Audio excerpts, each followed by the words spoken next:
আপনারা দেখছেন আপডেট বাংলা, বাঙালির আবেগ, বাংলার আপডেট।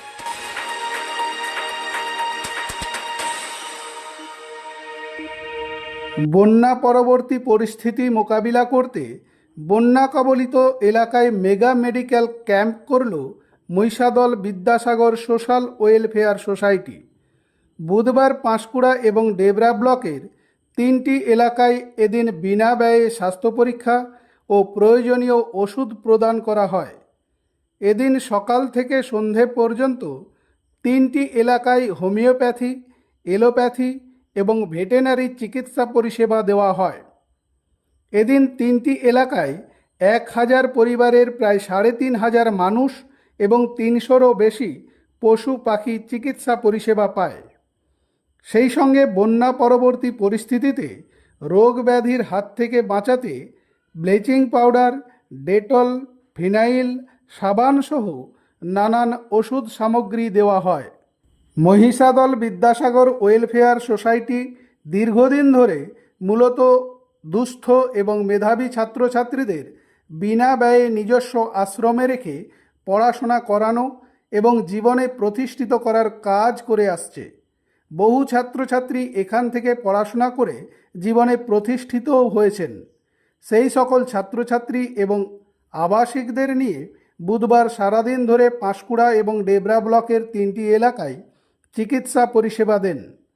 বিদ্যাসাগর ওয়েলফেয়ার সোসাইটির পক্ষ থেকে বিভিন্ন সময়ে ত্রাণ সামগ্রী এবং এদিনের মেডিকেল পরিষেবা পেয়ে খুশি বানভাসী এলাকার মানুষজন। মহিষাদল বিদ্যাসাগর ওয়েলফেয়ার সোসাইটির সম্পাদক প্রলয় কুমার দাস বলেন, Mahishadal Vidyasagar social welfare society একটি স্বেচ্ছাসেবী সংস্থা।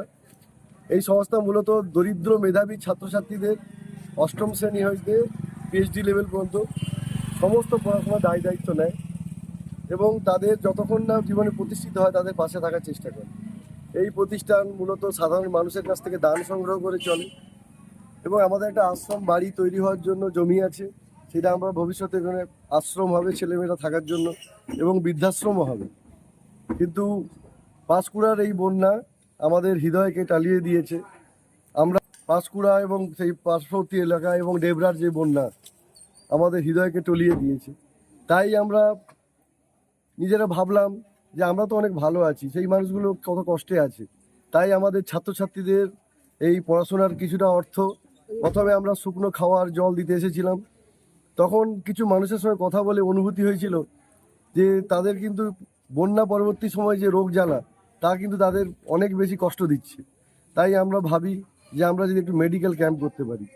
প্রথম পর্যায়ে আমরা মেডিকেল ক্যাম্প করেছিলাম, সেক্ষেত্রে আমরা 1000 জনের উপরে আমরা পরিবারকে এই মেডিকেল পরিষেবা দেওয়ার চেষ্টা করেছি।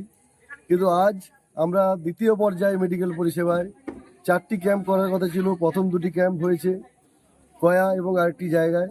দ্বিতীয়ত আমরা এই ডেবরাতে এসেছি খাজুরিয়া এলাকায়। সেক্ষেত্রে দুটো ক্যাম্পকে আমরা একজোট করে আমরা একটা বড় ক্যাম্প করছি। এখানকার মানুষজনকে পাশে থাকার চেষ্টা করেছি। জানি না আমরা কতটা করতে পেরেছি। এই প্রতিষ্ঠানের পক্ষ থেকে আমরা আন্তরিকভাবে এদের পাশে আছি। ভবিষ্যতেও যদি এই ধরনের মানুষ অসহায় হয়ে পড়েন, এই প্রতিষ্ঠান তাদের পাশে থাকবে। কতজন মানুষের কাছে পরিষেবা পৌঁছে দিলেন আজকে? আজকে আমরা ডেটল, ফিনাইল এবং মশার ধূপ এবং লাইফবয় সাবান এরকম করে 1000 জন মানুষের 1000টা পরিবারের কাছে দিয়েছি। এছাড়া চিকিৎসা পরিষেবা হোমিওপ্যাথি, এলোপ্যাথি মিলে 1500-এর উপর মানুষ পেয়েছেন। এছাড়া আমাদের সবথেকে বড় হচ্ছে পশু চিকিৎসা। গরু, ছাগল, হাঁস, মুরগি তাদেরও অনেক কষ্টে তাদের জীবনযাপন করছে। সেই ক্ষেত্রে আমরা আজকেও তাদের সেই পরিষেবা দেওয়ার চেষ্টা করেছি এবং সেক্ষেত্রে 300-র উপর পশু যাতে চিকিৎসা পায় সেই চেষ্টা হয়েছে এবং ডাক্তারবাবু সেই চিকিৎসা দিয়েছেন। ভালো লেগেছে আমার আশ্রমে যে আদর্শে প্রথম থেকে আমি এমবিবিএস এর ফার্স্ট ইয়ার থেকে ইন্টার্নশিপ পর্যন্ত আশ্রমে প্রতিনিয়ত যাতায়াত ছিল। তো আশ্রমের শিক্ষা, স্যারের আদর্শে সবাইকে দেখে বড় হয়েছি। সেই আদর্শ থেকে নিজে বিচ্যুত হতে পারিনি এবং নিজস্ব দায়িত্ববোধ থেকে, মূল্যবোধ থেকে লোকজনের পাশে দাঁড়াতে পেরেছি। ভাল লাগছে। মানুষের সাড়া কেমন পাচ্ছেন? মানুষের সাড়া, আজকে 3টে ক্যাম্প ছিল, বিপুল পরিমাণে সাড়া পেয়েছে। আপনি কতটা খুশি? আমি যথেষ্ট খুশি, ডাক্তার হিসেবে অনেক খুশি। কি চাইছেন? সোসাইটির তরফ থেকে অনেকটা কিছুটা হলেও সাহায্য করতে পেরেছি, এটা নিজেকে ভালো লাগছে। কারণ যে- সোসাইটি আমার দায়িত্ব নিয়েছিল প্রথম থেকে, পুরো এমবিবিএস এর ফার্স্ট ইয়ার থেকে শুরু করে আপনার পুরো ইন্টার্নশিপ পর্যন্ত সমস্ত খরচ, গাড়ি যাতায়াত থেকে শুরু করে কোচিং এর খরচ থেকে শুরু করে বইপত্র থেকে শুরু করে ল্যাবের ইনস্ট্রুমেন্ট থেকে শুরু করে সব। যারা নিজের আদর্শে এবং নিজের যে লক্ষ্য আছে সেটা অবিচল থাকা উচিত, পড়াশোনা করা উচিত, নিজের যে সমাজ আছে তাকে শুধরে আদর্শ সমাজ তৈরি করতে হবে। চারদিকে যে পরিমাণ মতানৈক্য অবক্ষয় যে হচ্ছে, সেই জিনিস দেখে খুবই খারাপ লাগে, খুব হতাশ। চারদিকে তাকালে মানুষের যে মূল্যবোধের যে এরকম অবক্ষয় দেখে হতাশ হয়ে যায়। মানে সেই মূল্যবোধে যাতে নিজেকে সবাই প্রতিষ্ঠিত করতে পারে, সবার প্রতি এটাই আশা থাকবে।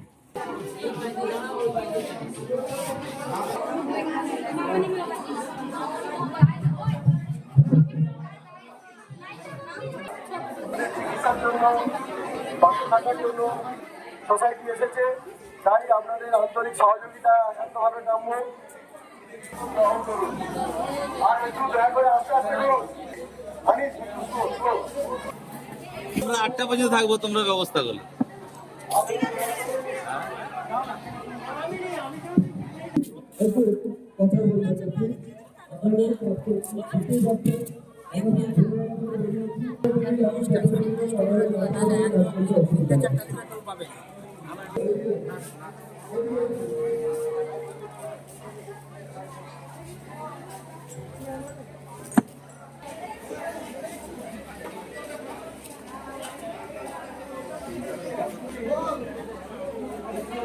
এই দিকটাই হচ্ছে না।